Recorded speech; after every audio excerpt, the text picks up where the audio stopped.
ముందుగా వేదిక టీవీ ప్రేక్షకులకు స్వాగతం. వేదిక టీవీ చేపడుతున్న సర్వే ఏదైతే ఉందో అది కేవలం ప్రజల అభిప్రాయాలు మాత్రమే, వేదిక టీవీ అభిప్రాయం కాదు. ఇందులో భాగంగా ఈరోజు సూర్యాపేట జిల్లా చెవెంల మండల్ దురాజ్పల్లి గ్రామంకి రావడం జరిగింది. మరి ఇక్కడ ఉన్నటువంటి ప్రజలు రేవంత్ రెడ్డి గారి పాలన గురించి, మరి గతంలో కేసీఆర్ గారి పాలన గురించి వాళ్ళ అభిప్రాయం తెలుసుకునే ప్రయత్నం చేద్దాం. రిపోర్టర్ కార్తిక్ గౌడ్, వేదిక టీవీ. నమస్తే సార్. చెప్పండి. నమస్తే. మీ పేరు సార్? యాకూబ్ అండి. ఏం చేస్తుంటారు సార్? లారీ తోలుతుంటారు. సీఎం రేవంత్ రెడ్డి గారి పాలనపై మీ అభిప్రాయం ఏంటి సార్? మంచిగానే ఉంది సార్. అన్ని రంగాలు అయితే బాగానే ఉందని అనుకుంటారు. దానిగా నాకు కూడా బాగానే ఉంది. రైతు పరంగా కానీ ఆరు గ్యారెంటీలు ఎలా అందుతున్నాయంటారు ఈ ఊర్లో తిరుమలగిరిలో? ఈ కరెంట్ అయితే ఫ్రీగానే వస్తుంది తక్కువ ఉన్న వాళ్ళకి. గ్యాస్ సిలిండర్ కూడా బాగానే ఉంది. ఆడోళ్ళదే బస్సు కొద్దిగా అంతగానో లేదు, మిగతా అయితే బాగానే ఉంది. మరి గతంలో కేసీఆర్ గారి పాలనపై మీ అభిప్రాయం ఏంటి సార్? అయినవి కూడా బాగానే ఉన్నాయి, కొన్ని తేడాలు ఉన్నాయి. ఇక అదంతా తెలిసిందే అందరు. Thank you sir. నమస్తే సార్. నమస్తే. మీ పేరు సార్? ప్రభాకర్ రెడ్డి అండి. ఏం చేస్తుంటారు? నేను అగ్రికల్చర్ వ్యవసాయం. సీఎం రేవంత్ రెడ్డి గారి పాలన విధానంపై మీ అభిప్రాయం ఏంటి సార్? రేవంత్ రెడ్డి గారి పాలన మంచిగానే ఉంది. కాకపోతే ఈ రైతు బంధు కాడ కొద్దిగా మైనస్ అవుతుంది. రైతు బంధు ఒకటి తొందరగా వేస్తే 100% మిగతా మంచిగానే ఉన్నాయి. పరిపాలన మంచిగా ఉంది. ఇప్పటివరకు ఏ విధంగా ఉందంటారు? ఈ ఆరు గ్యారెంటీలు కానీ సంక్షేమ పథకాలు కానీ జనాలందరికీ అందుతున్నాయంటారా? 6 గ్యారెంటీ అంటే ఇప్పుడు బస్సు అనేది నడుస్తూనే ఉంది, అది మంచిగానే ఉంది. ఈ ఊరు మొత్తంలో కూడా కరెంటు బిల్లులు మొత్తం ఒక 5-6 ఇళ్ళు తప్ప మిగతా అందరికీ ఉచిత కరెంట్ ఇస్తుండు. కాకపోతే ఏంటంటే గ్యాస్ ఒకటి సక్సెస్ అయింది. కేవలం ఈ శ్రీరామ్ సాగర్ నీళ్ళు ఒకటి కొద్దిగా రావట్లేదు టైంకి. ప్లస్ రైతు బంధు ఒకటి టైంకి వేస్తే 100% ఫుల్ సక్సెస్ రేవంత్ రెడ్డి. మరి గతంలో కేసీఆర్ గారి పాలనపై మీ అభిప్రాయం ఏంటి సార్? కేసీఆర్ పాలన కూడా పర్లేదు, మంచిగానే ఉంది.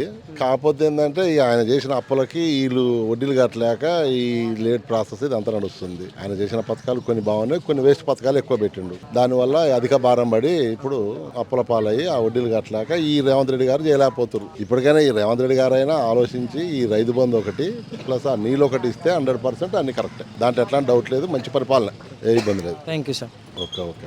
నమస్తే సార్. నమస్తే. మీ పేరు సార్? గోవిందరెడ్డి. ఏం చేస్తుంటారు సార్? వ్యవసాయం. సీఎం రేవంత్ రెడ్డి గారి పాలన విధానంపై మీ అభిప్రాయం ఏంటి సార్? పరిపాలన మంచిగానే ఉంది కానీ కొద్దిగా రైతు బంధు పూర్తి ఒకేదం వేసి కాలువ నీళ్ళు ఇచ్చి ఈ పింఛన్లు పెంచుతున్నాడుగా, అది ఒక్కటి పెంచితే బ్రహ్మాండం కూడా పరిపాలన ఏ డోకుండా ఏ తొందరగా లేట్ అవుతుంది. మరి ఇప్పటి వరకు ఈ 6 గ్యారెంటీలు కానీ సంక్షేమ పథకాలు కానీ ప్రజలకు ఏ విధంగా అందుతున్నాయంటారు? ఈ ఫ్రీ బస్సు పర్వాలేదు, మంచిగానే ఉంది.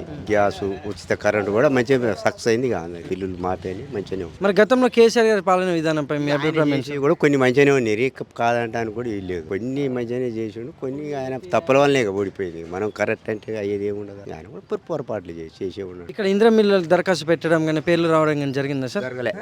జరిగింది కానీ ఎలక్షన్ కోడ్ ఆగింది. కాకపోతే ఏంటంటే పోయినసారి జరగదు. అది బాగా బీదోళ్ళు అంటే వాళ్ళకి ఇద్దానికి మేము సిద్ధంగా ఉన్నాం. అన్యాయం జరగడానికి వీళ్ళు మంచి బీదోళ్ళకి ఇద్దామని మీ నాయకులు మేము ఇద్దామని అనుకున్నాం. పేద ప్రజలకి నిరుపేద ప్రజలకే ఇల్లు అందిద్దామని చూస్తున్నారు. నిజంగా అరువుడు ఏ పార్టీ కానీ. Thank you sir. మాకు పార్టీ ఏం లేదు. ఏ పార్టీ అయినా బీదోళ్ళకు ఇల్లు తప్పనిసరిగా మేము ఇద్దానికి సిద్ధంగా. Thank you sir. రైట్. నమస్తే సార్. చెప్పండి సార్. మీ పేరు సార్? నాగరాజ్. ఏం చేస్తుంటారు sir? Agriculture. CM Revanth Reddy గారి పాలనపై మీ అభిప్రాయం ఏంటి సార్? పాలన మంచిగానే ఉంది. పథకాలు కూడా 6 గ్యారెంటీలు అనేది సక్సెస్ అయినాయి. 190% సక్సెస్ అయినాయి. ఒక 10% కొద్దిగా ఆయనవి కాబట్టి ఆ 10% వాళ్ళు అసహనం వ్యక్తం చేస్తారు. 190% అయితే అందరికీ అనుకూలంగానే ఉంది.